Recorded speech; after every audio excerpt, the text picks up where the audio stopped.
في بيوت أذن الله أن ترفع ويذكر فيها اسمه يسبح له فيها بالغدو والآصال رجال لا تلهيهم تجارة ولا بيع عن ذكر الله وإقام الصلاة وإيتاء الزكاة يخافون يوما تتقلب فيه القلوب والأبصار اللهم رب اشرح لي صدري ويسر لي أمري വഹ്ലുൽ ഉഖ്ദതം മിൻ ലിസാനി യഫ്ഖഹു ഖൗലി. ഏറെ പ്രിയം നിറഞ്ഞ വിശ്വാസി സഹോദരന്മാരെ, സഹോദരിമാരെ, റഹ്മാനും റഹീമുമായ റബ്ബ് സുബ്ഹാനഹു വ തആലയെ ജീവിതത്തിൻ്റെ എല്ലാ മേഖലകളിലും സൂക്ഷിച്ച് ജീവിക്കണമെന്ന് ആമുഖമായി എന്നെയും നിങ്ങളെയും ഉണർത്തുകയാണ്. അർഹിക്കുന്ന ഗൗരവത്തിൽ വസിയത്ത് ചെയ്യുകയാണ്. റഹ്മാനായ റബ്ബ് സുബ്ഹാനഹു വ തആല നമുക്കെല്ലാം തഖ്വയോടുകൂടി ജീവിച്ച് മരിക്കുന്ന യഥാർത്ഥ സൗഭാഗ്യം നൽകി അനുഗ്രഹിക്കുമാറാകട്ടെ. നാടും വീടും കുടുംബവുമെല്ലാം വിട്ടൊഴിഞ്ഞ് മദീനയിലേക്ക് ഹിജ്റ വന്ന മുഹാജിറുകൾ, ആ മുഹാജിറുകളുടെ നേതാവായ പ്രവാചകൻ സല്ലല്ലാഹു അലൈഹി വസല്ലം അവിടുത്തെ ഹൃദയം എന്തോ ഒന്നിലേക്ക് ആവശ്യപ്പെട്ടുകൊണ്ടിരിക്കുകയാണ്. ഒരു വടക്ക് നോക്കി യന്ത്രത്തെപ്പോലെ പ്രവാചകൻ്റെ മനസ്സ് എന്തോ ഒന്നിലേക്ക് ചാഞ്ഞുകൊണ്ടിരിക്കുകയാണ്. അങ്ങനെ അബൂബക്കറിനെ കൂട്ടി ബനു നജ്ജാർ ഗോത്രക്കാരുടെ അടുക്കലേക്ക് പോവുകയും ആ ആഗ്രഹം പ്രകടിപ്പിക്കുകയും ചെയ്യുകയാണ്. ബനു നജ്ജാർ ഗോത്രക്കാരുടെ തോട്ടമാണ് പ്രവാചകൻ സല്ലല്ലാഹു അലൈഹി വസല്ലമ കച്ചവടം ചെയ്യാൻ ആവശ്യപ്പെടുന്നത്. അവിടുന്ന് സംസാരിച്ചു കഴിഞ്ഞു.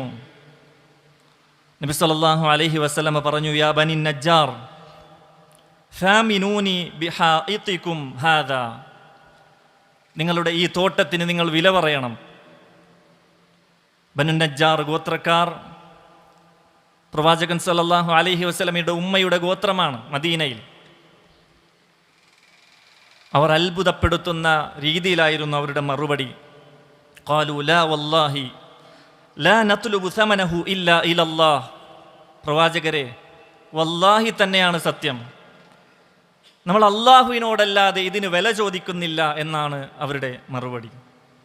വല്ലാത്ത സന്തോഷം പ്രവാചകർക്ക് ഉണ്ടാവുകയും അങ്ങനെ ആ ഭൂമിയിൽ മദീനയിലേക്ക് വന്ന് ആദ്യമായി മസ്ജിദ് ഖുബ എന്ന ആ മസ്ജിദ്, പ്രവാചകൻ സല്ലല്ലാഹു അലൈഹി വസല്ലമയുടെ ആ മസ്ജിദ് നിർമ്മിക്കാനുള്ള പുറപ്പാട് തുടങ്ങുകയാണ്. അവിടെ ഒരുപാട് അനാവശ്യ കാര്യങ്ങളുണ്ടായിരുന്നു, അതൊക്കെ തുടച്ചു നീക്കി. എന്നിട്ട് ഒരുപാട് പ്രയാസപ്പെട്ട് അവർ തമ്മിൽ പരസ്പരം പണിയെടുത്തുകൊണ്ടാണ് ഖുബാ മസ്ജിദ് അവർ നിർമ്മിക്കുന്നത്. അങ്ങനെ വലിയ പാറ ഒക്കെ പൊന്തിക്കുമ്പോൾ വളരെ താളത്തിൽ അവർ കവിത ചൊല്ലിയിരുന്നു എന്ന് നമുക്ക് ഹദീസുകളിൽ നമുക്ക് കാണാൻ സാധിക്കും. ഈ രംഗം കണ്ട് അള്ളാഹുവിൻ്റെ പ്രവാചകൻ സല്ലല്ലാഹു അലൈഹി വസല്ലമ കവിതയിലൂടെ അവർക്ക് പ്രാർത്ഥിക്കുകയാണ്. അല്ലാഹുമ്മ ലാ ഖൈറ ഇല്ലാ ഖൈറൽ ആഖിറ വഗ്ഫിർ ലിൽ അൻസാരി വൽ മുഹാജിറ, അല്ലാഹുവേ പരലോകത്തിൻ്റെ ഖൈറല്ലാതെ മറ്റൊരു ഖൈറുമില്ല റബ്ബേ, എൻ്റെ അൻസാറുകൾക്കും മുഹാജിറുകൾക്കും നീ പുറത്തു കൊടുക്കണേ റബ്ബേ എന്ന് പ്രവാചകൻ സല്ലല്ലാഹു അലൈഹി വസല്ലമ പ്രാർത്ഥിക്കുകയാണ്. അതെ, ആ പ്രവാചകൻ്റെ മനസ്സിൽ അടങ്ങാത്ത ആഗ്രഹമുണ്ടായിരുന്നത് ഒരു പള്ളി വേണമെന്നുള്ളതാണ്. ഹിജ്റ വന്നതിന് ശേഷം 14 ദിവസങ്ങളോളം സമയമായാൽ പ്രവാചകൻ സല്ലല്ലാഹു അലൈഹി വസല്ലമ കിട്ടുന്ന സ്ഥലത്തൊക്കെ നിസ്കരിക്കുമെന്നാണ്. അതൊരു പക്ഷേ ആട്ടിൻ കൂട്ടത്തിൻ്റെ ഇടയിലാണെങ്കിൽ അവിടെയും നിസ്കരിച്ചിരുന്നു പ്രവാചകൻ സല്ലല്ലാഹു അലൈഹി വസല്ലം. അങ്ങനെ ആ പള്ളിയുടെ നിർമ്മാണം കഴിയുകയാണ്. വല്ലാത്ത സന്തോഷം മുഅ്മിനീങ്ങൾക്ക് ഉണ്ടാവുകയും ചെയ്യുന്നു. അതിനുശേഷമാണ് മസ്ജിദുൻ നബവിയുടെ പണി അവർ തുടങ്ങുന്നതും അങ്ങനെ എല്ലാം അങ്ങോട്ടേക്ക് കേന്ദ്രീകൃതമാകുന്നതും അപ്പോഴാണ്. നോക്കൂ, ഒരു നാട്ടിലിറങ്ങിയാൽ പ്രവാചകൻ സല്ലല്ലാഹു അലൈഹി വസല്ലമ അവിടെ ആദ്യമായി ആഗ്രഹിക്കുന്നത് പള്ളിയാണ്. പള്ളിയൊന്നുമില്ല എങ്കിൽ ആളുകളെ കൂട്ടി പ്രത്യേകം സ്ഥലം റെഡിയാക്കി അവിടെ ജമാഅത്തായി നിസ്കരിക്കാനുള്ള ഒരു തയ്യാറെടുപ്പാണ് പ്രവാചകൻ്റെ ജീവിതത്തിൽ നിന്ന് നമുക്ക് വായിച്ചെടുക്കാൻ സാധിക്കുന്നത്. അതാണ് ഖൈബറിലൊക്കെ നമ്മൾ വായിക്കുന്നത്. അതിനുശേഷം ആ പ്രവാചകൻ്റെ പിന്തുടർച്ചക്കാരായ ഖലീഫമാരും അതുതന്നെ ചെയ്തതായി നമുക്ക് കാണാൻ സാധിക്കും. ഒരു നാട്ടിലിറങ്ങിയാൽ അവിടെ പള്ളി വരണം എന്നുള്ളൊരു അടങ്ങാത്ത ആഗ്രഹം, അല്ലേ? അന്നത്തെ പള്ളി എന്നുള്ളത് ഇന്നത്തെ പോലെയുള്ള സൗകര്യങ്ങളൊന്നുമില്ല. ചൂട് തണുപ്പിക്കുന്ന AC-യോ കറങ്ങുന്ന ഫാനുകളോ ടൈൽസോ മാർബിളോ ഒന്നുമില്ല. അവിടുത്തെ അവസ്ഥ സ്വഹാബികൾ വിവരിക്കുന്നത് കാണാം. അനസ് റളിയല്ലാഹു അൻഹു റിപ്പോർട്ട് ചെയ്യുന്ന ഹദീസിൽ കാണാം. ഇമാം ബുഖാരി മുസ്ലിം ഒക്കെ ഉദ്ധരിക്കുന്ന ഹദീസാണ്. കുന്നാ നുസല്ലി മഅ നബി സല്ലല്ലാഹു അലൈഹി വസല്ലം ഫീ ശിദ്ദത്തിൽ ഹർരി. വളരെ ചൂടുള്ള, കടുത്ത ചൂടുള്ള സമയത്ത് നമ്മൾ പ്രവാചകന്റെ പിന്നിൽ നിസ്കരിക്കും. ഫൈദാ ലം യസ്തതി അഹദുനാ അൻ യുമക്കിന ജബ്ഹതഹു ഫിൽ അർളി മിനൽ അർളി ബസത സൗബഹു ഫസജദ അലൈഹി. നെറ്റ് നിലത്ത് വെക്കാൻ പറ്റാത്തത്ര ചൂടുണ്ടാവുമ്പോൾ നമ്മളിൽ പലരും എന്ത് ചെയ്യും? ഡ്രസ്സ് എടുത്ത്, നമ്മളുടെ സൗബ് എടുത്ത് അവിടെ വെക്കുന്നതാണ്. തല വെക്കുന്ന സ്ഥലത്ത് ചൂട് കുറയാൻ വേണ്ടിയിട്ട് തുണിയിൽ വെക്കുമെന്നാണ്. അത്രക്കും ചൂടുണ്ടായിരുന്നു ചൂട് സമയത്ത്. തണുപ്പ് കാലത്താണെങ്കിൽ അത്രക്കും തണുപ്പും കൂടിയിരുന്നു എന്നുള്ളതാണ്.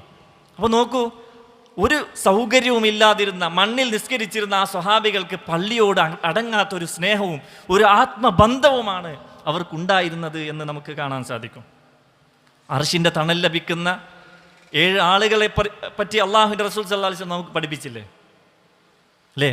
കൊടും ചൂടിൽ തങ്ങളുടെ പാപത്തിനനുസൃതമായ വിയർപ്പിൽ കുളിക്കുന്ന, വിയർപ്പിൽ മുങ്ങുന്ന ആ ദിവസം, സൂര്യൻ ഒരു ചാണ് മുകളിൽ നിൽക്കുന്ന, കത്തിജ്വലിക്കുന്ന ആ ഒരു സമയത്ത് അള്ളാഹുവിൻ്റെ പ്രത്യേകം അർശിൻ്റെ തണൽ ലഭിക്കുന്ന 7 വിഭാഗം ആളുകളിൽ ഒരാളെപ്പറ്റി അള്ളാഹുവിൻ്റെ പ്രവാചകൻ സല്ലല്ലാഹു അലൈഹി വസല്ലം പഠിപ്പിച്ചത് വറജുലുൻ ഖൽബുഹു മുഅല്ലഖുൻ ഫിൽ മസാജിദ്. ഒരു മനുഷ്യനാണ്, അവൻ്റെ ഹൃദയം പള്ളിയിൽ ഇങ്ങനെ കെട്ടിത്തൂങ്ങിയതാണെന്നാണ്. അവൻ്റെ ഹൃദയം പള്ളിയിലാണെന്നാണ്. പള്ളിയിൽ നിസ്കരിച്ച് പോയി കഴിഞ്ഞാൽ അവൻ്റെ ബിസിനസ്സോ അവൻ്റെ ഇടപാട് നടത്തുമ്പോഴെല്ലാം അവൻ്റെ മനസ്സിൽ പള്ളിയാണ്. അടുത്ത നിസ്കാരം, അടുത്ത ക്ലാസ്, അങ്ങനെയാണ് അവൻ്റെ മനസ്സിലുണ്ടാവും. ഖൽബുഹു മുഅല്ലഖുൻ ഫിൽ മസാജിദ്. അവൻ്റെ ഹൃദയം പള്ളിയിൽ കെട്ടിത്തൂക്കപ്പെട്ടതാണെന്നാണ്. അപ്പോൾ പള്ളിയെ അല്ലാഹു സുബ്ഹാനഹു വ തആല വളരെയധികം ആദരിച്ച ഒരു കാര്യമാണ് പള്ളി എന്നുള്ളത്. പള്ളിയുമായി ബന്ധപ്പെട്ട എല്ലാത്തിനെയും ആദരിച്ചിട്ടുണ്ട്. പള്ളി പരിപാലനം അള്ളാഹു പുകഴ്ത്തിയില്ലേ? സൂറത്തു തൗബയിൽ അള്ളാഹു പറഞ്ഞില്ലേ, ഇന്നമാ യഅ്മുറു മസാജിദല്ലാഹി. അള്ളാഹുവിൻ്റെ പള്ളികൾ, ഭവനങ്ങൾ, അതിനെ പരിപാലിക്കുന്നത് ആരാണ്? അവരെ വല്ലാത്ത പുകഴ്ത്തിയിട്ടുണ്ട് അള്ളാഹു സുബ്ഹാനഹു വ തആല. എന്താ പറഞ്ഞത്? അവരെ പറ്റി പറഞ്ഞു, മൻ ആമന ബില്ലാഹി വൽ യൗമിൽ ആഖിർ. അള്ളാഹുവിലും അന്ത്യദിനത്തിലും അടങ്ങാത്ത വിശ്വാസം വെച്ച് പുലർത്തുന്നവരാണവർ. വ അഖാമസ്സലാത്ത. നിസ്കാരം മുറ പോലെ നിർവഹിക്കുന്നവരാണ്. വ ആതസ് സകാത്ത. സകാത്ത് കൃത്യമായി കൊടുത്ത് വീട്ടുന്നവരാണവർ. അമലുകളുടെ ഏറ്റവും പ്രധാനപ്പെട്ട കാര്യം മാത്രമാണ് ഇവിടെ അള്ളാഹു എടുത്ത് പറയുന്നത്. ബാക്കിയൊക്കെയും അവർ കൃത്യമായി ചെയ്യും. എന്നിട്ടോ വലം യഖ്ശ ഇല്ലല്ലാഹ്. അവരുടെ പ്രത്യേകതയായി പറയുന്നത് അവർ അല്ലാഹു അല്ലാത്ത മറ്റൊരു മഖ്ലൂക്കിനെയും പേടിക്കുകയില്ല എന്നാണ്. എന്താ? പലരെയും കാണാം അള്ളാഹുവിനെ അല്ലാതെ മറ്റ് പലരെയും പേടിച്ചുകൊണ്ട് തിന്മ ചെയ്യുന്നത് കാണാം, അല്ലേ? വീട്ടിൽ സ്വന്തം മക്കളെ പേടിച്ചിട്ട് മക്കളുടെ കല്യാണത്തിന് തോന്നിവാസങ്ങൾ എത്ര വീടുകളിലാണ് നടക്കുന്നത്. ഉപ്പാക്ക് പറയാൻ പറ്റുന്നില്ല, ഉമ്മാക്കൊന്ന് നിർത്താൻ പറ്റുന്നില്ല, പേടിയാണ്, അല്ലേ? അതേപോലെ പല നന്മകളിൽ നിന്നും മാറി നിൽക്കുകയാണ് പലരെയും പേടിച്ചിട്ട്. തൗഹീദ് മനസ്സിലായിട്ടും അതിലേക്ക് കടന്നു വരാൻ പേടിച്ച് പലരെയും, കുടുംബത്തെയും അതേപോലെ ചുറ്റുപാടിനെയും ഒക്കെ പേടിച്ച് മാറി നിൽക്കുന്ന ആളുകൾ. എന്നാൽ പള്ളിയെ കൃത്യമായി പരിപാലിക്കുന്ന ആളുകളെ പറ്റി അള്ളാഹു പറയുന്നു, വലം യഖ്ശ ഇല്ലല്ലാഹ്. അള്ളാഹുവിനെ അനുസരിക്കുന്നതിലോ തിന്മകളിൽ നിന്ന് മാറി നിൽക്കുന്നതിലൊന്നോ ഒരിക്കലും അള്ളാഹു അല്ലാത്ത ഒരു മഖ്ലൂക്കിനെയും പേടിക്കാത്തവരാണവർ എന്നാണ്. ഫഅസാ ഉലൈക അൻ യകൂനു മിനൽ മുഹ്തദീൻ, അവർ തന്നെയാണ് യഥാർത്ഥ ഹിദായത്ത് ലഭിച്ചവർ എന്ന് അള്ളാഹു പഠിപ്പിച്ചു തരികയാണ്. അപ്പോൾ പള്ളിയുടെ പരിപാലനം 2 രീതിയിലുണ്ട്. നമുക്ക് വരാം അതിലേക്ക്. പള്ളി പരിപാലകരെയും സന്ദർശകരെയും അള്ളാഹു എന്ത് ചെയ്തിട്ടുണ്ട്? പുകഴ്ത്തിയിട്ടുണ്ട്. പള്ളിയെ പരിപാലിക്കുന്നവരെയും സന്ദർശിക്കുന്നവരെയും. അതാണ് ആമുഖമായി ഓതി വെച്ച ആയത്ത്. സൂറത്തു നൂറിൻ്റെ 36-37 ആയത്തുകളാണ്. 35-ാമത്തെ ആയത്തിൽ അള്ളാഹുവിൻ്റെ പ്രകാശത്തെ ഉപമിച്ചുകൊണ്ട് ഒരു നീണ്ട ആയത്തിൽ അള്ളാഹുവിൻ്റെ പ്രകാശത്തെ, നൂറിനെ അള്ളാഹു നൂറു സമാവാതി വൽ അർദ് എന്ന് വിവരിച്ചതിന് ശേഷമാണ് ഈ ആയത്ത്. ഫീ ബുയൂത്തിൻ അദിനല്ലാഹ്, ചില വീടുകളാണ്, ചില ഭവനങ്ങളാണ്. ആ ഭവനങ്ങളിൽ അള്ളാഹു വിധിച്ചിട്ടുണ്ട് അൻ തുർഫഅ, ഉയർത്താൻ വേണ്ടിയിട്ട്. ആ വീടുകൾ ഉയർത്താൻ വേണ്ടിയിട്ട് അള്ളാഹു വിധിച്ചിട്ടുണ്ട്. വയുദ്കറ ഫീഹ ഇസ്മുഹു, അള്ളാഹുവിൻ്റെ നാമം ഉച്ചരിക്കാൻ, അള്ളാഹുവിൻ്റെ നാമം സ്മരിക്കാൻ അള്ളാഹു കൽപ്പിച്ചിട്ടുണ്ട് ആ വീടുകളിൽ. എന്നിട്ടോ യുസബ്ബിഹു ലഹു, അള്ളാഹുവിനെ ആ പള്ളികളിൽ തസ്ബീഹ് നടത്തുന്നവരാണ് മുഅ്മിനീങ്ങൾ. ഫീഹാ ബിൽ ഗുദുവി വൽ ആസാൽ, പ്രഭാതത്തിലും പ്രദോഷ സമയങ്ങളിലെല്ലാം. അത് നിസ്കാരമാകട്ടെ, മറ്റ് ദുആകൾ, പ്രാർത്ഥനകളെല്ലാം അതിൽപ്പെട്ടു.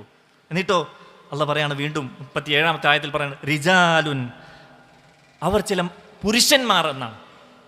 പുരുഷന്മാർ, ചില ആണുങ്ങളാണവർ. എന്താ അവരുടെ പ്രത്യേകത? ലാ തുൽഹീഹിം തിജാറത്തുൻ വലാ ബൈഉൻ, അവരുടെ കച്ചവടമോ അവരുടെ ബിസിനസ്സോ അവരുടെ ജോലി തിരക്കുകളോ ഒന്നും അവരെ തടയുന്നില്ല.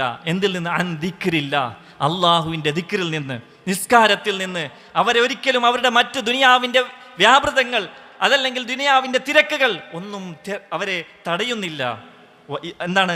എന്നിട്ടോ വ ഇഖാമിസ് സലാത്തി വ ഈതാഇസ് സക്കാ, അള്ളാഹുവിൻ്റെ ദിക്റിൽ നിന്നും നിസ്കാരത്തിൽ നിന്നും സക്കാത്തിൽ നിന്നും അവരൊരിക്കലും ദുനിയാവ് തടയുന്നില്ല. എന്തേ കാരണം? യഖാഫൂന യൗമൻ തതഖല്ലബു ഫീഹിൽ ഖുലൂബു വൽ അബ്സാർ, അവർ പേടിച്ചു കൊണ്ടിരിക്കുന്നത് കണ്ണുകളും ശരീരവുമെല്ലാം മറിയുന്ന, അല്ലേ, എല്ലാം താറുമാറായി പോകുന്ന ഒരു ദിവസത്തെക്കുറിച്ച് അവർ വല്ലാത്ത പേടിയുണ്ട്. അവർക്ക് വല്ലാത്ത പേടിയാണ്. അതുകൊണ്ട് ദുനിയാവിൻ്റെ എല്ലാ തിരക്കുകളും പിന്നെയാണ് അവർക്ക്. ഈ സമയമായി കഴിഞ്ഞാൽ പള്ളിയിലേക്ക് ഒന്ന് നിസ്കരിച്ച് പോവും. ആദ്യം ഇതാണ്, ഇബാദത്തിനാണ് അവർ മുൻഗണന നൽകുന്നത് എന്നാണ്. കാരണം എന്തേ?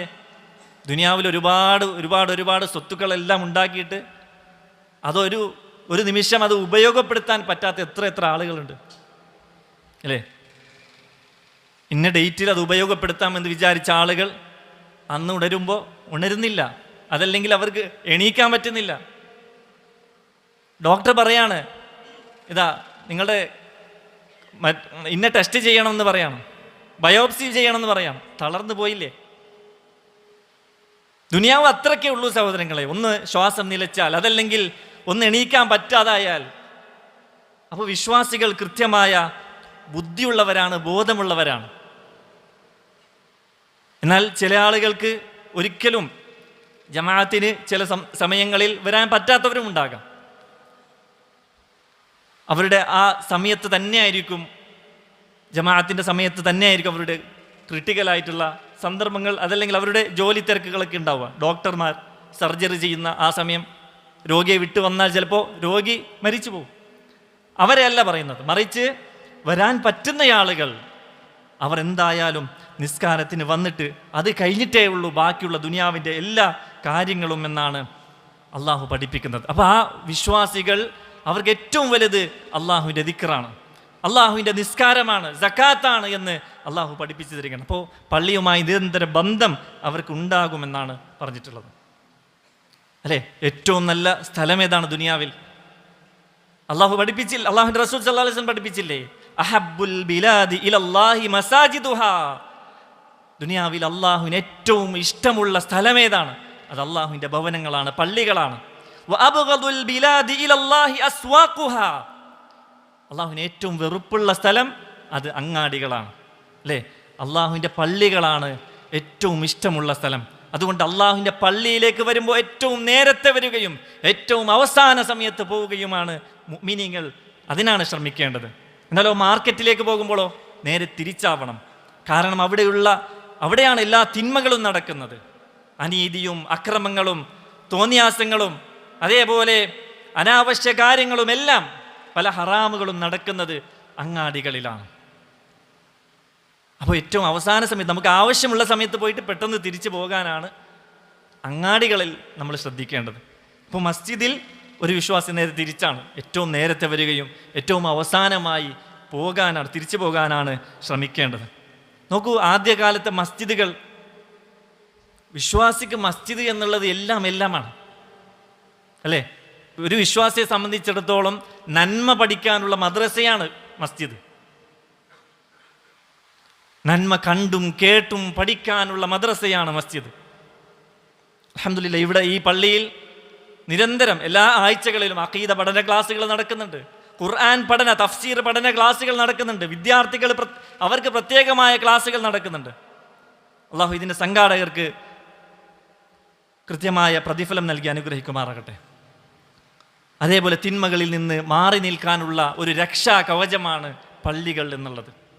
ഇസ്ലാമിൽ വലിയ സ്ഥാനമാണ് പള്ളികൾക്കുള്ളത് അല്ലേ? മുസ്ലിമീങ്ങളുടെ എല്ലാം പള്ളിയായിരുന്നു മുൻകാലങ്ങളിൽ. പള്ളികളിൽ നിന്ന് എത്ര ആലിമികളാണ്, എത്ര വലിയ ഉലമാക്കളാണ് പിറവിയെടുത്തത്. ലോകത്തെ നയിച്ച പഴയകാലങ്ങളിൽ യൂണിവേഴ്സിറ്റികളായിരുന്നു പള്ളി. ലോകത്തെ തന്നെ നയിച്ച വലിയ പണ്ഡിതന്മാർ അവർ പള്ളികളിലാണ് പഠിച്ചു വളർന്നത്. ആ പള്ളികളിലാണ് പിന്നീട് ദർസെടുത്തതും നമ്മൾ പല ചരിത്രങ്ങളിലും കേട്ടതാണത്. അതേപോലെ എല്ലാ പ്രശ്നങ്ങൾക്കുമുള്ള പരിഹാരമായിരുന്നു ആദ്യകാലത്തെ മസ്ജിദുകൾ എന്നുള്ളത്. മുസ്ലിമീങ്ങളുടെ കോടതിയായിരുന്നു പള്ളി. എല്ലാ സന്നാഹങ്ങൾക്കുമുള്ള ഒരുക്കമായിരുന്നു പള്ളി അല്ലേ? നിരാലംബർക്കുള്ള ഒരു അവലംബവും ആശ്വാസവുമായിരുന്നു പള്ളി. സ്വഹാബികൾ പള്ളികളിലേക്ക് വരുമ്പോൾ അവരുടെ തോട്ടങ്ങളിൽ നിന്ന് മുന്തിരിക്കുലകൾ കൊണ്ടുവന്ന് പള്ളിയിൽ തൂക്കുമായിരുന്നു. അതേപോലെ ഈത്തപ്പഴ കുലകൾ അവർ പള്ളികളിൽ തൂക്കുമായിരുന്നു. എന്തിനാണ്? ആളുകൾ അതിൽ നിന്ന് ഭക്ഷിക്കാൻ വേണ്ടി. കുട്ടികളും ആവശ്യമുള്ളവരും അതിൽ നിന്ന് ഭക്ഷിക്കാൻ വേണ്ടിയിട്ട് ഈത്തപ്പഴ കുലകൾ അവർ പള്ളികളിൽ വന്ന് തൂക്കിയിരുന്നു എന്ന് നമുക്ക് കാണുവാൻ സാധിക്കും. അപ്പം പള്ളി എല്ലാമാണ് വിശ്വാസിക്ക്. അതാണ് പറഞ്ഞത്, അവൻ്റെ ഹൃദയം പള്ളിയുമായി ബന്ധിക്കപ്പെട്ടതാണ്. അവനാണ് 7 വിഭാഗം ആളുകളിൽ, അർശിൻ്റെ തണൽ ലഭിക്കുന്ന 7 വിഭാഗം ആളുകളിൽ ഒരുവൻ അവനാണ് എന്നാണ് അള്ളാഹുവിൻ്റെ പ്രവാചകൻ സല്ലല്ലാഹു അലൈഹി വസല്ലം പഠിപ്പിച്ചത്. അതുകൊണ്ട് ആ പള്ളിക്ക് നമ്മൾ ചില വില കൽപ്പിച്ചേ മതിയാവും. നമ്മളുടെ മനസ്സിലൊരു മഹത്വവും ആദരവും അതിനുണ്ടാകണം. ചില അദബുകൾ പള്ളിയുമായി നമ്മൾ പാലിക്കൽ നിർബന്ധമാണ്. അതിലൊന്ന് ആ പള്ളിയെ ആദരിക്കൽ തന്നെയാണ്. അള്ളാഹു പറഞ്ഞില്ലേ, വമൻ യുഅദ്ദിം ശആഇറല്ലാഹി ഫഇന്നഹാ മിൻ തഖ്വൽ ഖുലൂബ്. അള്ളാഹുവിൻ്റെ അടയാളങ്ങളെ ബഹുമാനിക്കുന്നവന് അത് തഖ്വയുടെ അടയാളമാണെന്നാണ്, ഹൃദയത്തിലുള്ള തഖ്വയുടെ അടയാളമെന്നാണ്. പള്ളികൾ എന്നുള്ളത് അള്ളാഹുവിലേക്ക് ചേർത്തതാണ്. മസാജിദുല്ലാഹ്, ബുയൂത്തുല്ലാഹ്, അള്ളാഹുവിൻ്റെ ഭവനങ്ങൾ. അപ്പോൾ ആ പള്ളിയെ നമ്മൾ എന്തായാലും ആദരിക്കണം. അതേപോലെ രണ്ടാമത്തത് പള്ളിയെ പരിപാലിക്കുക എന്നുള്ളത്. നമ്മൾ നേരത്തെ വിവരിച്ച ആയത്ത്, സൂറത്തു നൂറിൻ്റെ ആയത്ത്, ഫീ ബുയൂത്തിൻ അദിനല്ലാഹു അൻ തുർഫഅ വയുദ്കറ ഫീഹ ഇസ്മുഹു. ഇതിൽ 2 കാര്യമാണ് പറഞ്ഞത്. 2 രീതിയിലുള്ള പരിപാലനങ്ങളാണ് പള്ളിക്കുള്ളത്. ഒന്ന്, കുറച്ച് ആളുകൾക്ക് മാത്രം നിർവഹിക്കാൻ പറ്റുന്ന പരിപാലനം. അവർ വലിയ ഭാഗ്യം സിദ്ധിച്ചവരാണ്. അള്ളാഹു അവരിൽ നിന്നെല്ലാം സ്വീകരിക്കുമാറാകട്ടെ. രണ്ടാമത്തേത്, എല്ലാ ആളുകൾക്കും, മനസ്സുള്ള എല്ലാ ആളുകൾക്കും ആ പരിപാലനം ചെയ്യാൻ പറ്റും എന്നുള്ളതാണ്. അതിലൊന്ന് അൻ തുർഫഅ, ആ പള്ളികൾ ഉയർത്തിക്കൊണ്ടുവരിക എന്നുള്ളതാണ്. അതിൽപ്പെട്ടതാണ് ഷെയ്ഖ് നാസിർ സഅദി റഹിമഹുല്ലാ അദ്ദേഹത്തിൻ്റെ തഫ്സീറിൽ ഈ ആയത്ത് വിശദീകരിക്കുന്നത് കാണാം. ഹാദാനി മജ്മൂഉ അഹ്കാമിൽ മസാജിദ് ഫയദ്ഖുലു ഫീ റഫ്ഇഹാ. പള്ളിയെ ഉയർത്തുക എന്ന് പറഞ്ഞാൽ അതിൽപ്പെട്ടതാണ് ബിനാഉഹ, അതിൻ്റെ നിർമ്മാണം, വകനസുഹ വതൻദീഫുഹ മിനൻ നജാസതി വൽ അദാ വസൗനുഹ മിനൽ മജാനീനി വസിബ്യാനി അല്ലദീന ലാ യതഹറസൂന അനിൻ നജാസ. എന്താ? പള്ളിയുടെ നിർമ്മാണം, അത് കൃത്യമായി വൃത്തിയായി കൊണ്ടു നടക്കുക, അതിലെ മാലിന്യങ്ങളൊക്കെ നീക്കിക്കളയുക. കുട്ടികളും അതേപോലെ ഭ്രാന്തുള്ള അത്തരത്തിലുള്ള ആളുകളൊക്കെ വരുമ്പോൾ അവരെയൊക്കെ ഒന്ന് കൃത്യമായി ഒന്ന് കൈകാര്യം ചെയ്യുക, ഒന്ന് സൂക്ഷിക്കുക. നജാസത്തൊക്കെ പള്ളിയിലാവാതെ സൂക്ഷിക്കുക എന്നുള്ളതാണ് പള്ളിയിൽ ആ ഒരു നിർമ്മാണം എന്നുള്ളത്. അതിൻ്റെ സംഘാടനമൊക്കെ അതിൽപ്പെട്ടതാണ്. അതേപോലെ രണ്ടാമത്തത് വയുദ്കറ ഫീഹ ഇസ്മുഹു, അള്ളാഹുവിൻ്റെ ഭവനങ്ങളിൽ അള്ളാഹുവിനെ കുറിച്ചുള്ള സ്മരണയുണ്ടാവുക. യദ്ഖുലു ഫീ ദാലിക അസ്സലാത്തു കുല്ലുഹാ ഫർദുഹാ വനഫ്ലുഹാ, അതിലോ അള്ളാഹുവിൻ്റെ മുമ്പിലുള്ള സുജൂദ്, അല്ലേ, നിസ്കാരം, ആ നിസ്കാരം അത് ഫർദുമാവട്ടെ അതേപോലെ ഐച്ഛികമായ നിസ്കാരം എല്ലാം അതിൽപ്പെട്ടു. വഖിറാഅത്തുൽ ഖുർആൻ വത്തസ്ബീഹ് വത്തഹ്ലീൽ, ഖുർആൻ പാരായണം, അതേപോലെ തസ്ബീഹ് ചൊല്ലലും തഹ്ലീലും തക്ബീറും ഇസ്തിഗ്ഫാറും നടത്തലും പാപമോചനം തേടുന്നതും എല്ലാം അതിൽപ്പെട്ടു എന്നാണ്.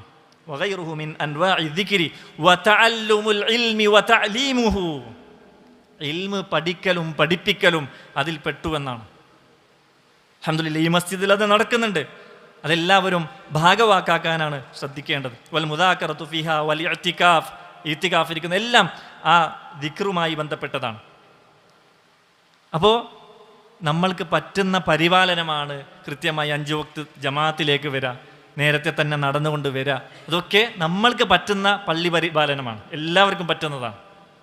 അതുകൊണ്ട് നമ്മൾ ആ ഒരു നന്മയിൽ ഒരിക്കലും വീഴ്ച വരുത്താതെ നമ്മൾ ശ്രദ്ധിക്കുക. ഇനി ആദ്യം പറഞ്ഞ ചുരുക്കം ചില ആളുകൾക്ക്, സംഘാടകർക്ക് മാത്രം ചെയ്യാൻ പറ്റിയ ആ പരിപാലനം, അല്ലെ, നമ്മളുടെ പള്ളി നിർമ്മിച്ചവർ, ഇത്രയും ഒരു ടൗൺ ഭാഗത്ത് പള്ളി നിർമ്മിക്കുക എന്ന് പറയുന്നത് ഒരു ചില്ലറ കാര്യമല്ല, അതൊരു നിസ്സാര കാര്യമല്ല. ഇതിൻ്റെ പിന്നിൽ എത്ര ടെൻഷനുകൾ ആളുകൾ എടുത്തിട്ടുണ്ടാവും, അല്ലെ, എത്ര ഊർജം ആളുകൾ ചെലവഴിച്ചിട്ടുണ്ടാകും, എത്ര സമ്പത്തും അവരുടെ സമയവും ഊർജവുമാണ് ഈ പള്ളിക്ക് വേണ്ടി അവർ ചെലവഴിച്ചിട്ടുണ്ടാവുക. അള്ളാഹു അവരിൽ നിന്നെല്ലാം സ്വീകരിക്കുമാറാകട്ടെ. അവർക്കും വീടും കുടുംബവും എല്ലാം ഉണ്ട്, ജോലി തിരക്കുകൾ അവർക്കുണ്ട്, ബിസിനസ് നടത്തുന്നവരാണ് ഇതിൽ പലരും. അപ്പോൾ നമ്മൾക്ക് അള്ളാഹു ഇത്തരം ഒരു പള്ളി നൽകുക എന്നുള്ളത് അള്ളാഹു നമ്മോട് കാണിക്കുന്ന ഏറ്റവും വലിയൊരു അനുഗ്രഹമാണ്. അതിന് നമ്മൾ അള്ളാഹുവിന് നന്ദി കാണിക്കണം. അതേപോലെ ഈ പള്ളിയെ നിർമ്മിക്കാനും അതേപോലെ പരിപാലിച്ച് കൊണ്ടുപോകുന്നവരോടും നമ്മൾ നന്ദി കാണിക്കണം. ലാ യഷ്കുറുല്ലാഹ മൻ ലാ യഷ്കുറുന്നാസ്, ജനങ്ങളോട് നന്ദി കാണിക്കാത്തവർ അവർ അള്ളാഹുവിനോട് നന്ദി കാണിക്കൂല എന്നാണ് നബി സല്ലല്ലാഹു അലൈഹി വസല്ലം പറഞ്ഞത്. അതുകൊണ്ട് പള്ളി പരിപാലകരോടും കൃത്യമായി നന്ദിയുള്ളവരാവണം നമ്മൾ. അതെങ്ങനെ? അവർക്ക് ആത്മാർത്ഥമായി പ്രാർത്ഥിക്കുകയും എല്ലാവിധ പിന്തുണയും നമ്മൾ കൊടുക്കണം, അല്ലേ? ഇതിൻ്റെ ഏറ്റവും ടെൻഷനുള്ള കാര്യം എന്താണ്? സാമ്പത്തിക സ്രോതസ്സാണ്. അപ്പോൾ അതിൽ നമ്മൾ കൃത്യമായി വരിസംഖ്യ അവർക്ക് ഏൽപ്പിക്കുകയും സംഭാവനകൾ ആവശ്യമുള്ള സമയത്ത് അവർക്ക് ഏൽപ്പിക്കുകയുമാണ് ചെയ്യേണ്ടത്. അല്ലാഹു സുബ്ഹാനഹു വ തആല ഈ പള്ളിയുടെ പരിപാലനത്തിന് വേണ്ടി ഒരുപാട് ത്യാഗം ചെയ്യുന്ന ആളുകളുണ്ട്. അവർക്ക് അല്ലാഹു എത്രയും നല്ല ആഫിയത്തും ബറക്കത്തും നൽകി അനുഗ്രഹിക്കുമാറാകട്ടെ. അവരുടെ കുടുംബത്തിലും അവർക്കുമെല്ലാം ഇരുലോകത്തും ഖൈറും ബറക്കത്തും നൽകി അനുഗ്രഹിക്കുമാറാകട്ടെ. അതുകൊണ്ട് നമ്മൾ പള്ളി പരിപാലനം എന്നുള്ളത് എല്ലാവർക്കും ചെയ്യാൻ പറ്റുന്നതാണ്. ആ പള്ളി പരിപാലനത്തിൻ്റെ ഭാഗവാക്കായി നമ്മൾ മാറണം എന്നാണ് സൂചിപ്പിക്കുവാനുള്ളത്. പള്ളി നിർമ്മിക്കുക എന്നുള്ളതോ? പള്ളി നിർമ്മിക്കുക എന്നുള്ളത് ഇസ്ലാമിൽ വലിയ പുണ്യം ആയി എടുത്തു പറഞ്ഞ കാര്യമാണ്. ഉസ്മാൻ ഇബ്നു അഫ്ഫാൻ റളിയല്ലാഹു അൻഹു ഖലീഫയായപ്പോൾ മസ്ജിദ് നബവി വികസിപ്പിക്കാൻ തീരുമാനിച്ചു. അപ്പോൾ ചില ആളുകൾ അതിനെ എതിർത്തു. അള്ളാഹുവിൻ്റെ റസൂൽ നിർമ്മിച്ച ആ പള്ളിയെ അതുപോലെ വിട്ടുകളയണമെന്നാണ് അവർ പറഞ്ഞത്. ഉസ്മാൻ റളിയല്ലാഹു അൻഹു നബി സല്ലല്ലാഹു അലൈഹി വസല്ലം പഠിപ്പിച്ച ഹദീസ് അവർക്ക് ഓതി കേൾപ്പിക്കുകയാണ്. മൻ ബനാ മസ്ജിദൻ ഹസിബ്തു അന്നഹു ഖാല യബ്തഗി ബിഹി വജ്ഹല്ലാഹി ബനല്ലാഹു ലഹു മിസ്ലഹു ഫിൽ ജന്ന. ആരെങ്കിലും അള്ളാഹുവിന് വേണ്ടി ഒരു പള്ളി നിർമ്മിച്ചാൽ സ്വർഗത്തിൽ അതുപോലെയുള്ളത് അവനൊരു ഭവനം ഒരുക്കി കൊടുക്കുമെന്നാണ്. വേറൊരു ഹദീസിൽ കാണാം, ആരെങ്കിലും അള്ളാഹുവിന് വേണ്ടി ഒരു കാടപ്പക്ഷിയുടെ കൂടിൻ്റെ അത്ര വലുപ്പമുള്ള പള്ളി നിർമ്മിച്ചാൽ അള്ളാഹു അവന് സ്വർഗത്തിൽ ഭവനം ഒരുക്കി കൊടുക്കുമെന്നാണ്. എന്താ, ഒരു പള്ളി മുഴുവനായും നമ്മൾക്ക് നിർമ്മിക്കാൻ കഴിയുന്നില്ല എങ്കിലോ എത്രയാണോ നമുക്ക് കഴിയുന്നത്? ഒരു കല്ലിൻ്റെ പൈസ, ഒരു മുസല്ലയുടെ പൈസ, അല്ലേ, 1 സ്ക്വയർ ഫീറ്റ് നമ്മളെ ഏൽപ്പിക്കുക. വലിയ പ്രതിഫലമായിട്ടാണ് ഇസ്ലാം നമുക്ക് പഠിപ്പിച്ചു തന്നിട്ടുള്ളത്. പള്ളിയുമായി പറഞ്ഞ എല്ലാ കാര്യവും വലിയ പ്രതിഫലമായിട്ടാണ് നബി സല്ലല്ലാഹു അലൈഹി വസല്ലം നമുക്ക് പഠിപ്പിച്ചു തന്നിട്ടുള്ളത്. പള്ളിയിലേക്ക് നടന്നു വരൽ എത്ര പുണ്യകരമാണ്. നബി സല്ലല്ലാഹു അലൈഹി വസല്ലം പറഞ്ഞില്ലേ, മൻ ഗദാ ഇലൽ മസ്ജിദി വറാഹ, ആരെങ്കിലും രാവിലെയും വൈകുന്നേരവും പള്ളിയിലേക്ക് നടന്നു വന്നാൽ അഅദ്ദല്ലാഹു ലഹു നുസ്ലഹു മിനൽ ജന്നതി കുല്ലമാ ഗദാ വറാഹ, എപ്പോഴൊക്കെ അവൻ പള്ളിയിലേക്ക് നടന്നു വരുന്നുവോ അപ്പോഴെല്ലാം അള്ളാഹു സ്വർഗത്തിൽ അവനുള്ള വിരുന്നൊരുക്കുമെന്നാണ്. നോക്കൂ, നമ്മളെല്ലാവരും ആളുകൾ വിരുന്നിനെ വിളിക്കുന്നത്, അല്ലെ, ഒരു സൽക്കാരത്തിന് വിളിക്കുന്നത് നമ്മളെല്ലാവരും ആഗ്രഹിക്കുന്ന കാര്യമാണ്. നമ്മളൊരു സന്തോഷമുള്ള കാര്യമാണ് ഒരു സൽക്കാരത്തിൽ പങ്കെടുക്കുക എന്നുള്ളത്. ദുനിയാവിൽ നമ്മൾ അത്ര ഒരു ഇഷ്ടപ്പെടുന്ന കാര്യമാണ് എങ്കിൽ അള്ളാഹുവിൻ്റെ സൽക്കാരം, അള്ളാഹുവിൻ്റെ വിരുന്ന് സൽക്കാരം എത്ര മഹത്തരമായിരിക്കും. എല്ലാ സമയത്തും അള്ളാഹു വിരുന്ന് സൽക്കാരം സ്വർഗത്തിൽ ഒരുക്കുമെന്നാണ്. അപ്പം നമ്മൾ ഈ പ്രതിഫലങ്ങളൊക്കെ മനസ്സിലാക്കി വേണം പള്ളിയിലേക്ക് വരൽ.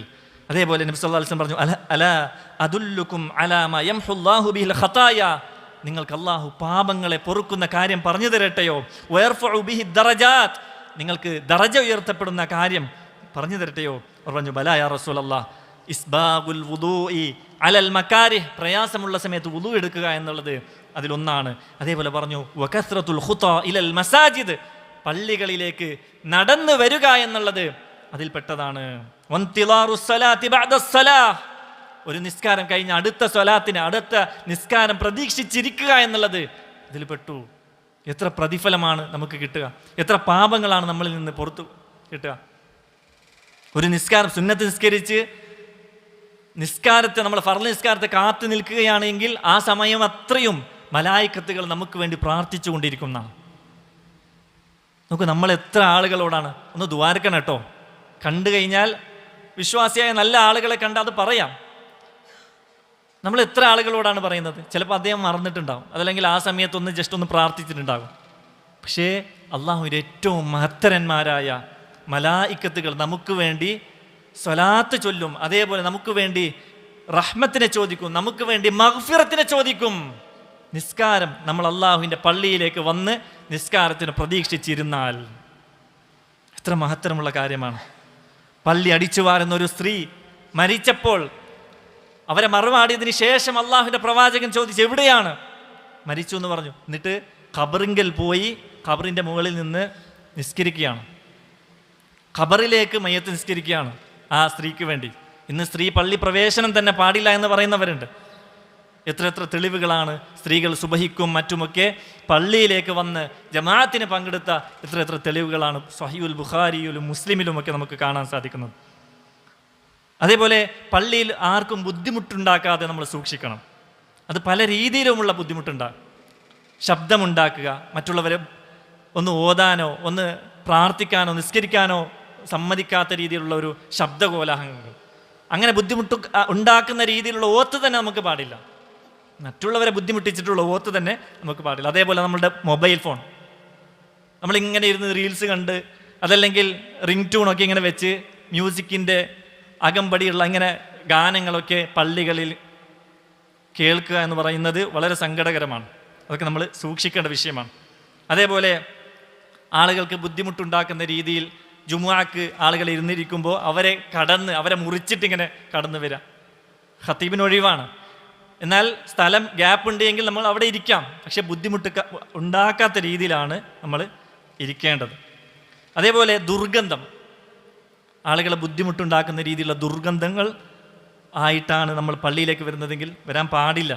നബി സല്ലല്ലാഹു അലൈഹി വസല്ലം പറഞ്ഞില്ലേ, ഉള്ളി വെളുത്തുള്ളി പോലെയുള്ള കാര്യങ്ങൾ കഴിച്ചിട്ട് പള്ളിയിലേക്ക് വരരുതെന്നാണ് പറഞ്ഞത്. മൻ അകലൽ ബസല വസ്സൂമ വൽ ഖുറാസ ഫലാ യഖറബന്ന മസ്ജിദനാ. ഉള്ളി വെളുത്തുള്ളി അതേപോലെ അത്തരത്തിലുള്ള കാര്യങ്ങൾ, വായനാറ്റം ഉണ്ടാക്കുന്ന കാര്യങ്ങൾ കഴിച്ചിട്ട് നിങ്ങൾ പള്ളിയിലേക്ക് വരരുത് എന്നാണ് നബി സല്ലല്ലാഹു അലൈഹി വസല്ലം പറഞ്ഞത്. ഫഇന്നൽ മലായികത തതഅദ്ദാ മിമ്മാ യതഅദ്ദാ മിൻഹു ബനു ആദം. മലായികത്തുകൾ അവർക്ക് പ്രയാസമുണ്ടാകും. പള്ളികളിൽ ഒരുപാട് മലായികത്തുകൾ ഉണ്ടാകും. മനുഷ്യർക്ക് ബുദ്ധിമുട്ടുണ്ടാക്കുന്ന കാര്യങ്ങൾ അത് മലക്കുകൾക്കും ബുദ്ധിമുട്ടുണ്ടാക്കുമെന്നാണ് പറഞ്ഞിട്ടുള്ളത്. അതുകൊണ്ട് ആ സമയത്ത് നമ്മൾക്ക് കഴിക്കേണ്ട ഒരു സാഹചര്യം വന്നിട്ട് നമ്മൾ കഴിച്ചാൽ നമ്മൾ വീട്ടിലാണ് നിസ്കരിക്കേണ്ടത് എന്നാണ് പണ്ഡിതന്മാർ നമുക്ക് പഠിപ്പിച്ചു തരുന്നത്. എന്നാൽ അതിനായിട്ട് നിസ്കാരം ഒഴിവാക്കാൻ വേണ്ടിയിട്ട് ഒരാൾ കഴിച്ചാലോ അത് കുറ്റകരമാണ്.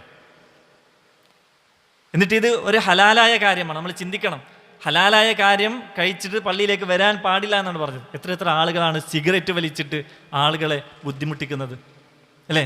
അടുത്തൊന്ന് ഒരു പള്ളിയിലേക്ക് വരുന്നത് എന്തിനാണ്? ഒരു വിശ്വാസിയായ മനുഷ്യൻ പള്ളിയിലേക്ക് വരുന്നത് അവൻ്റെ എല്ലാ ടെൻഷനും മാറ്റിവെക്കാനാണ്, അവൻ്റെ റാഹത്ത് കിട്ടാൻ വേണ്ടിയിട്ടാണ്, അള്ളാഹുവിൻ്റെ സമാധാനം കിട്ടാൻ വേണ്ടിയിട്ടാണ്. അലാ ബിദിക്രില്ലാഹി തത്മഇന്നുൽ ഖുലൂബ് അല്ലേ?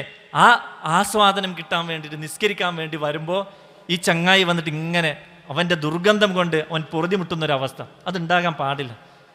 പുകവലി അത് എന്നേക്കുമായി വിശ്വാസി നിർത്തിവെക്കണം. ഒരിക്കലും വിശ്വാസിക്ക് യോജിച്ചതല്ല, ഹറാം എന്നാണ് പണ്ഡിതന്മാർ ഫത്വ നൽകിയിട്ടുള്ളത്. അത് ഒഴിവാക്കണം. അതേപോലെ അവസാനമായി ഒരു മര്യാദയുള്ളത്, പള്ളിയിലേക്ക് വരുമ്പോൾ നല്ല വസ്ത്രം ധരിക്കണം. അള്ളാഹുവിൻ്റെ ഭവനമാണ്.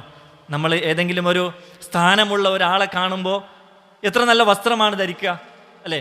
അതേപോലെ പള്ളിയിലേക്ക് വരുമ്പോൾ നല്ലൊരു വസ്ത്രധാരണ രീതി സ്വീകരിച്ചിട്ടാണ് വരേണ്ടത്. മുഷിഞ്ഞ നാറിയ വസ്ത്രമൊക്കെ ധരിച്ചിട്ടല്ല വരേണ്ടത് എന്നാണ് നമ്മൾ മനസ്സിലാക്കുക. അള്ളാഹു പറയാണ്, യാ ബനി ആദമ ഖുദൂ സീനതകും ഇൻദ കുല്ലി മസ്ജിദ്.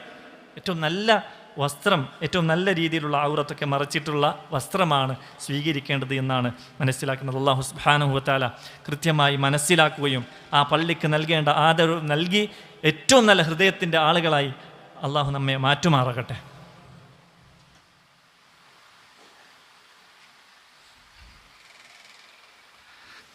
അൽഹംദുലില്ലാ ഹംദൻ കസീറൻ ത്വയ്യിബൻ മുബാറകൻ ഫീഹ് വസ്സലാത്തു വസ്സലാമു അലാ റസൂലില്ലാഹ് വഅലാ ആലിഹി വസഹ്ബിഹി വമൻ വാലാഹ് വബഅദ്. അല്ലാഹുമ്മ റബ്ബി ഇശ്റഹ് ലി സദ്രി വയസ്സിർ ലി അംരി വഹ്ലുൽ ഉഖ്ദതം മിൻ ലിസാനി യഫ്ഖഹു ഖൗലി. അല്ലാഹു സുബ്ഹാനഹു വ തആലയെ ജീവിതത്തിൻ്റെ എല്ലാ മേഖലകളിലും സൂക്ഷിച്ച് ജീവിക്കണേ എന്നൊരിക്കൽ കൂടി ഉണർത്തുകയാണ്, വസിയത്ത് ചെയ്യുകയാണ്. അല്ലാഹു സുബ്ഹാനഹു വ തആല ആ നിലക്ക് ജീവിക്കുന്ന യഥാർത്ഥ ഭാഗ്യവാന്മാരിൽ നമ്മെല്ലാം ഉൾപ്പെടുത്തി അനുഗ്രഹിക്കുമാറാകട്ടെ. പള്ളിയുടെ ശ്രേഷ്ഠത മനസ്സിലാക്കി തരുന്ന, അതേപോലെ പള്ളി എന്തിനാണ് എന്ന് അള്ളാഹു പഠിപ്പിച്ചു തരുന്ന ആയത്തുകളാണ് സൂറത്തുൽ ജിന്നിൻ്റെ 18 മുതൽ 12 വരെയുള്ള ആയത്തുകൾ. നമ്മളെല്ലാം പലപ്പോഴും കേട്ടിട്ടുള്ള ആയത്തുകളാണ്. എന്താ അള്ളാഹു പറയുന്നത്? വഅന്നൽ മസാജിദ ലില്ലാഹി ഫലാ തദ്ഉ മഅല്ലാഹി അഹദ. തീർച്ചയായും പള്ളികൾ അത് അള്ളാഹുവിനുള്ളതാണ്. പള്ളിയുടെ ശ്രേഷ്ഠതയാണത്. അള്ളാഹുവിനുള്ളതാണ് പള്ളികൾ. എന്നിട്ട് പറയുന്നു ഫലാ തദ്ഉ മഅല്ലാഹി അഹദ. ആ പള്ളികളിൽ ഒരിക്കലും അള്ളാഹു അല്ലാത്തവരെ വിളിച്ച് പ്രാർത്ഥിക്കരുത്. ഇത്ര ഗൗരവമായിട്ട് പറഞ്ഞ കാര്യമാണ്. ഇന്ന് എത്ര പള്ളികളിലാണ് പദ്യ ഗദ്യ മിശ്രിതമായിട്ടും അങ്ങനെ അള്ളാഹു അല്ലാത്തവരെ വിളിച്ച് പ്രാർത്ഥിക്കുന്ന എത്ര പള്ളികളാണ് സഹോദരങ്ങൾ. അതുകൊണ്ടാണ് ഇവിടെ സലഫി മസ്ജിദ് നിർമ്മിക്കുന്നത് തന്നെ. അതുകൊണ്ടാണ് അള്ളാഹു പഠിപ്പിച്ച കാര്യം അത് നിറവേറ്റാൻ വേണ്ടിയിട്ടാണ്. അള്ളാഹുവിൻ്റെ പ്രവാചകൻ പ്രഖ്യാപിച്ച കാര്യമാണ്. വഅന്നഹു ലമ്മാ ഖാമ അബ്ദുല്ലാഹി യദ്ഊഹു കാദു യകൂനൂന അലൈഹി ലിബദാ. പ്രവാചകൻ സല്ലല്ലാഹു അലൈഹി വസല്ലം പള്ളിയിൽ ഇങ്ങനെ ഓത്തും അള്ളാഹുവിൻ്റെ ഖുർആൻ ഓതുമ്പോൾ ജിന്നുകളൊക്കെ ഇങ്ങനെ കുമിഞ്ഞുകൂടി അത്ഭുതം കൂറിക്കൊണ്ട് കേട്ടു എന്നാണ്. ഖുൽ ഇന്നമാ അദ്ഉ റബ്ബി. അള്ളാഹുവിൻ്റെ പ്രവാചകനോട് പ്രഖ്യാപിക്കാൻ വേണ്ടി പറഞ്ഞത് ഖുൽ ഇന്നമാ അദ്ഉ റബ്ബി. പറയൂ നബിയെ, പ്രഖ്യാപിക്കൂ നബിയെ, ഞാൻ എൻ്റെ റബ്ബിനെ മാത്രമേ വിളിച്ച് പ്രാർത്ഥിക്കുകയുള്ളൂ. വലാ ഉശ്രികു ബിഹി അഹദ. അള്ളാഹുവിൻ്റെ കൂടെ ഒരാളെയും ഞാൻ പങ്കു ചേർക്കുകയില്ല. അവൻ്റെ പ്രാർത്ഥനയിലാവട്ടെ, അവൻ്റെ നേർച്ചയിലാവട്ടെ, അവൻ്റെ ഏതേത് ഇബാദത്തിലാവട്ടെ, ആ അള്ളാഹുവിന് ഞാൻ ഒരാളെയും പങ്കു ചേർക്കുകയില്ല. അത് നബിയാകട്ടെ, അംബിയ മുർസലാവട്ടെ, മലായിക്കത്തുകളാവട്ടെ, സ്വാലിഹീങ്ങളാവട്ടെ, ഒരാളെയുമില്ല. അള്ളാഹുവിനോട് മാത്രമേ ഞാൻ പ്രാർത്ഥിക്കുകയുള്ളൂ. ഖുൽ ഇന്നി ലാ അംലികു ലക്കും ദർറൻ വലാ റശദ. നബിയെ പറഞ്ഞു കൊടുക്ക്, നബിയെ, ഞാൻ അള്ളാഹുവിനാൽ കൂടാതെ ഒരു ദൊറോ, ഒരു ഉപദ്രവമോ ഉപകാരമോ ഒരു സന്മാർഗമോ എൻ്റെ കൈവശം ഞാൻ കൈവശപ്പെടുത്തിയിട്ടില്ല എന്ന് പറഞ്ഞു കൊടുക്കുക നബിയെ. ആരാ പറയുന്നത്? ഏറ്റവും അഷ്റഫുൽ ഖൽഖായ നബിയോടാണ് പ്രഖ്യാപിക്കാൻ പറയുന്നത്. ഖുൽ ഇന്നി ലൻ യുജീറനി മിനല്ലാഹി അഹദുൻ. നബിയെ പറയ, നബിയെ നിങ്ങൾ അവർക്ക് പറഞ്ഞു കൊടുക്ക്, എന്നെ രക്ഷപ്പെടുത്താൻ, അള്ളാഹുവിൻ്റെ അദാബിൽ നിന്ന് എന്നെ രക്ഷപ്പെടുത്താൻ ഒരൊറ്റ കുട്ടിക്കും സാധിക്കുകയില്ല, ഒരൊറ്റ മഖ്ലൂക്കിനും സാധിക്കുകയില്ല എന്ന് പ്രഖ്യാപിക്കുന്ന നബിയെ. വലൻ അജിദ മിൻ ദൂനിഹി മുൽതഹദ. അള്ളാഹുവിനെ കൂടാതെ ഒരു രക്ഷാധികാരിയോ ഒരു അവലംബമോ ഒരു അവലംബ സ്ഥാനമോ ഒന്നും, ഒരു രക്ഷാധികാരിയോ സഹായിയോ ഒന്നും അള്ളാഹുവിനെ കൂടാതെ ഇല്ല എന്ന് പ്രഖ്യാപിക്കുന്ന നബിയെ എന്നാണ് അള്ളാഹു സുബ്ഹാനഹു വ തആല പ്രഖ്യാപിക്കാൻ വേണ്ടിയിട്ട് നബിയോട് പറഞ്ഞത്. എങ്കിൽ ആ ഒരു കാര്യം സാക്ഷാത്കരിക്കാൻ വേണ്ടിയിട്ടാണ് സലഫി മസ്ജിദുകൾ. അല്ലേ? ഇവിടെ അള്ളാഹു അല്ലാത്ത ഒരാളെയും വിളിച്ച് പ്രാർത്ഥിക്കുകയില്ല. നമുക്ക് എത്ര ബുദ്ധിമുട്ടുകളുണ്ട്, അതൊക്കെയും നമ്മുടെ റബ്ബിനോടാണ് ചോദിക്കേണ്ടത്. അവൻ്റെ മുന്നിലാണ് അടിയറവ് വെക്കേണ്ടത് എന്ന് പഠിപ്പിക്കുകയാണ്. അവൻ്റെ മുന്നിൽ മാത്രമേ സുജൂദ് ചെയ്യാൻ പാടുള്ളൂ എന്ന് അള്ളാഹുവിൻ്റെ പ്രവാചകൻ നമുക്ക് പ്രഖ്യാപിക്കാൻ വേണ്ടിയിട്ട് അള്ളാഹു പഠിപ്പിച്ചു തരുന്നത്. അതുകൊണ്ട് അതിനു വേണ്ടിയിട്ടാണ് പള്ളി, അതല്ലാത്തതൊന്നും പള്ളിയല്ല. പള്ളിയുടെ യഥാർത്ഥ ഉദ്ദേശങ്ങൾ അവിടെ നിറവേറ്റുന്നില്ല എന്നാണ് നമ്മൾ മനസ്സിലാക്കേണ്ടത്. അതുകൊണ്ട് കൃത്യമായി ഈ പറഞ്ഞ കാര്യങ്ങളൊക്കെയും പാലിച്ചുകൊണ്ട് നല്ല രീതിയിൽ പള്ളി പരിപാലിക്കുന്നവരായി നമ്മളെല്ലാവരും മാറുക. അള്ളാഹു സുബ്ഹാനഹു വ തആല അതിന് നമുക്കെല്ലാം നല്ല തൗഫീഖ് നൽകി അനുഗ്രഹിക്കുമാറാകട്ടെ. നമ്മുടെ ജീവിതത്തിൽ വന്നുപോയ ചെറുതും വലുതുമായ പാപങ്ങളെല്ലാം നമുക്കെല്ലാം പുറത്തു തന്ന് അനുഗ്രഹിക്കുമാറാകട്ടെ. നമ്മുടെ കുടുംബത്തിലും മറ്റുമൊക്കെയുള്ള രോഗികൾക്ക് അള്ളാഹു എത്രയും പെട്ടെന്ന് ഷിഫായിനെ പ്രദാനം ചെയ്യുമാറാകട്ടെ. നമ്മുടെ മാതാപിതാക്കൾക്ക് അള്ളാഹു സുബ്ഹാനഹു വ തആല നല്ല ആഫിയത്തുള്ള ദീർഘായുസിനെ പ്രദാനം ചെയ്യുമാറാകട്ടെ. മരിച്ചുപോയവർക്ക് അള്ളാഹു ജന്നാത്തുൽ ഫിർദൗസിനെ പ്രദാനം ചെയ്യുമാറാകട്ടെ. നമ്മുടെ ഭാര്യ സന്താനങ്ങളിൽ നിന്ന് അള്ളാഹു ഇരുലോകത്തും കൺകുളിർമയെ പ്രദാനം ചെയ്യുമാറാകട്ടെ. നമ്മുടെ മാതാപിതാക്കൾക്ക് നമ്മളിൽ നിന്ന് കൺകുളിർമയെ പ്രദാനം ചെയ്യുമാറാകട്ടെ. നമ്മുടെ കച്ചവടങ്ങളിലും ജോലികളിലും അള്ളാഹു നല്ല അഭിവൃദ്ധിയും സമൃദ്ധിയും ബറക്കത്തും നൽകി അനുഗ്രഹിക്കുമാറാകട്ടെ. കടങ്ങളിൽ നിന്നും മറ്റുമെല്ലാം എല്ലാ പരീക്ഷണങ്ങളിൽ നിന്നും അള്ളാഹു നമ്മെ കരകയറ്റി അനുഗ്രഹിക്കുമാറാകട്ടെ. മുസ്ലിമീങ്ങൾ ഒരുപാട് പ്രയാസപ്പെടുന്ന, പല നാടുകളിലും പ്രയാസപ്പെടുന്ന ആളുകളുണ്ട്. അവർക്കെല്ലാം അള്ളാഹു എത്രയും പെട്ടെന്ന് വിജയവും ആശ്വാസവും ആഹ്ലാദവും നൽകി അനുഗ്രഹിക്കുമാറാകട്ടെ.